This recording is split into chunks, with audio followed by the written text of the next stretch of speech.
Hello and welcome to all you Capricorns. Here is your monthly horoscope in general.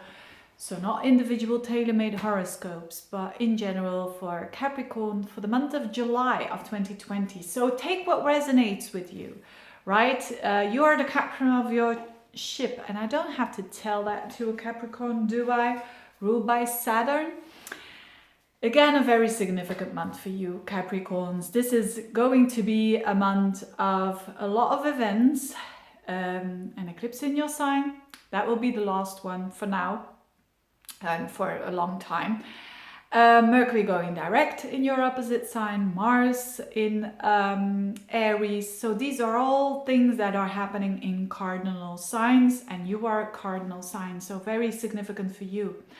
Venus squaring Neptune for the third time, and then Saturn, your ruler, going back into Capricorn at the very beginning of the month.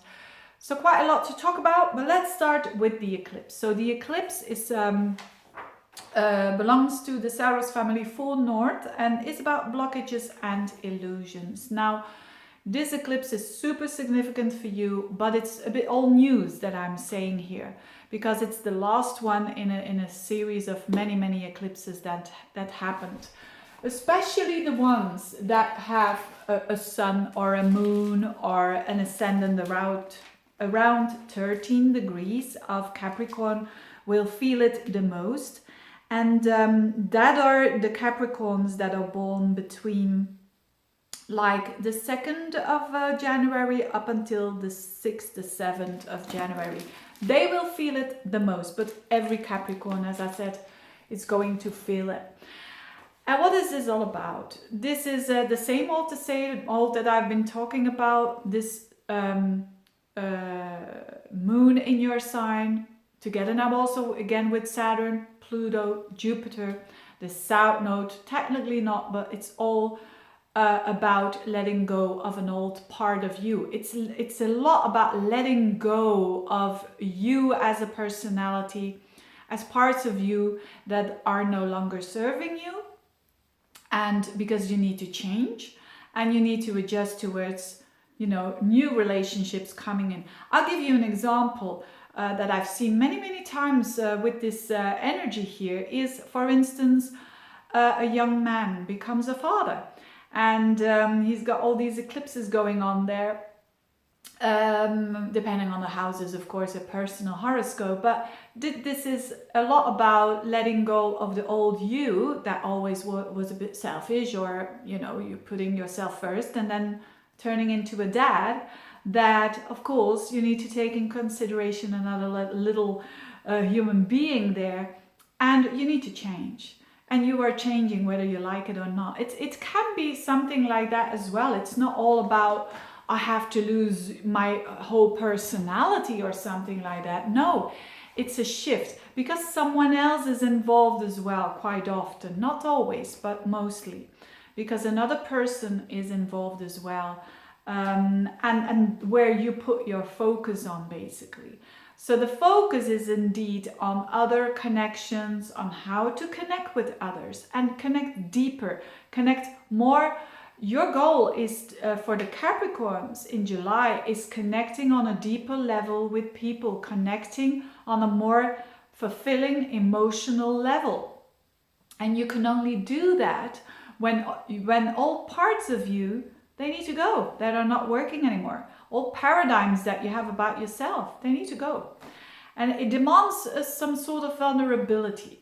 So, and of course, for Capricorn, that's not easy. I mean, they don't like to be vulnerable at all. But sometimes you get strength out of your vulnerability. That's the message for July. I mean, I can stop already here because that's the biggest message, so to speak. And you're getting like some sort of a last call. So this eclipse is a lot about control. So if you're trying to control yourself too much, I want to be the same like I used to be, it's going to get worse and worse, and you're going to suffer. It's going to take a lot of your energy. So it's best to let go of all parts of you, because you're ready for a new phase. And at the same time, Mercury goes direct in your opposite sign of relationships on the 13th of July. So that means more clarity in the relationship. So if relationships have been a bit bumpy, there's more clarity coming for you on the 13th of July and onwards. Also for contracts, specifically for you. Signing contracts and whatnot, better to do it after the 13th of July, of course, if you can, right? You have to be realistic and putting your feet on the ground. But normally it's better. The energy is more clear. So, and communication with others will deepen, will get more emotional fulfillment. And after all, that's what you're after, consciously or unconsciously. And truthfulness as well with that. So what else is going on? Another thing in another fellow key area of your life and another fellow cardinal sign is Mars in Aries. So I'm going to be talking every month about this up until the end of the year, because Mars will be in Aries on the 1st of July up until the end of the year. So you're going to have like 6 months Mars in your 4th house. Whew, that is lively. What is the 4th house? It's your core. It's your roots. It's literally your home. It's your emotions as well. And Mars is going to be there, going backwards, going forwards. This month it's only going forwards. It's only going, it's in September going backwards. But for the month, what does it mean? It means a lot. Mars is action. So a lot of activity in your 4th house. A lot of activity literally for some of you at home. So you could be moving furniture, or you could be literally moving or going back to your roots, you know, around September time, because this Mars goes backwards. So some of you who live in another country, they're going back to home. And for others, they go to another place, or they're going to move and sell and whatnot. All these things are possible. But this Mars you will see the results around the midst of November. So you've got time to adjust.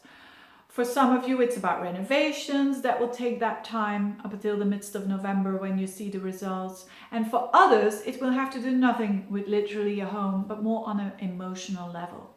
So it could also be apparent that there is a more lively energy going on with a parent, and it's one of that could be in the beginning a bit more struggling, but because of the ego, you know, I want this and they want that.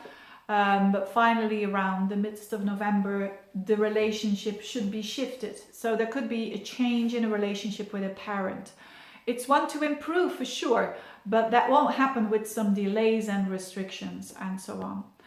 And on another level, it can mean your emotions. You're digging deep and you're cutting out all those emotions that you have been stored maybe, or old emotions, or emotions that are bottled up. And, you know, you could have a little bit more emotional outburst and a bit more fed up with controlling it, that kind of energy. And so a bit more restlessness at home. But for some of you, it can simply mean Mars is working hard, and the 4th house is home, that some of you are doing things to work from the home. That could be the case as well. Last but not least, Venus square Neptune.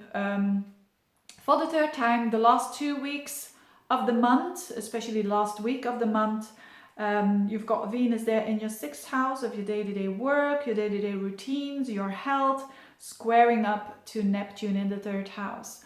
Now, if there is some sort of illness or whatnot, or something with your physical health, there could be unclarity. But the clarity will really start becoming real for you after this month. So the beginning of August. I know, you know, when you're watching this and you're already having those problems, that seems to be a long time, but there is a shift there. And the Neptune there, again, when it comes to health, it's not easy to pinpoint what it is. But try different things, that's the best. You know, the classical doctor, the alternative doctor, whatnot, do different things, that's best. And it can also be work, of course. There could be some romance happening at work. Whatever it is, be careful there, because it's Neptune after all. So be realistic. That's basically my message. Having said that, a very eventful month for you, but I'm sure you're going to do well. I'm sure it's going to be very interesting for you. Thank you so much for watching. See you next month.